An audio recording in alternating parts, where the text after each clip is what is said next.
Hi, welcome to this episode of The Daily. My name is Brendan Malone. Today I want to call out some media hypocrisy. It's only weeks ago that the media was lambasting cricketer Chris Gayle for some stupid antics that he engaged in a media interview where, with a female interviewer, he pretended to come onto her and chat her up. It was stupid, it was childish, it just made him look like an adolescent who really didn't have his head properly screwed on. Okay, as opposed to a grown adult with some maturity on board. But here's the problem. The media really took to that issue, and there was a lot of talk about misogyny, there was discussion about rape culture, there was all sorts of stuff and allegations that were thrown around. There was basically, I remember almost an entire week was dedicated to really dissecting this issue and really attacking this sexism, this assumption about women, treating them as pieces of meat, etc., etc., etc. And I don't have too much of a problem with that discussion at all. I think at times it got blown way out of context, but I think it's an important discussion to have in our society because I think it's important to call men on to be men of character. However, here's where the problem arises, and it's really arisen in the last couple of weeks, where we can see now a blatant hypocrisy that is starting to take place. First of all, in New Zealand, a new series of The Bachelor TV show was launched, a local New Zealand version of The Bachelor. For those who don't know The Bachelor, basically The Bachelor series is where one man appears on the show and there is a whole group of women that is put before him over a series of weeks, and he gets to vote which woman he will choose to be his own. So effectively what you've got is a group of women who are really being treated as prizes, as pieces of meat, for a man to assess and evaluate and then choose which one he will eventually end up with.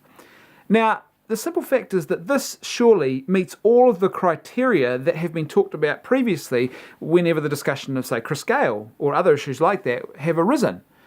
So why the heck then is the media running article after article actually speaking of The Bachelor in glowing terms and praising this television show when previously it has lambasted other men for pretty much doing exactly what The Bachelor is all about to women? Second piece of hypocrisy has come on hot on the heels of Madonna's Rebel Heart tour. When Madonna appeared here in Auckland at her Auckland show, a young fan was brought up on stage, and without consent, the fan was brought up on stage. Obviously she agreed to come up on stage, but then Madonna grabbed her and passionately kissed her. Technically, that is a form of sexual assault. If you did that in the workplace, you would almost certainly be fired if you did that to a female employee, or any employee grabbed them and began to passionately kiss them without consent. Within 3 weeks, in another country, same concert, Madonna on her Rebel Heart tour, she had a different young fan up on stage, and this time she made a derogatory comment about her backside, and then she proceeded to slap the woman on the backside. Once again, if you did that in the workplace, that is technically a sexual assault, that is a clear case of sexual harassment, and you would almost certainly lose your job for doing that. So why is it then that the media does not challenge this issue when Madonna does it? Why is it that the media doesn't challenge this issue when it appears on The Bachelor, a whole program that sets women up as pieces of meat, as prizes that are to be collected or as trophies to be won by a man?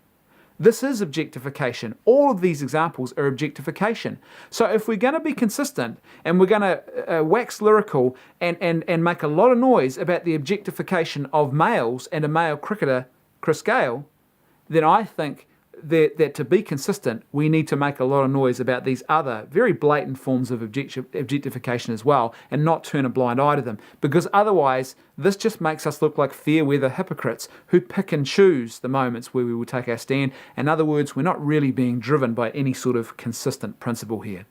Thanks for watching. I'll see you tomorrow on The Daily.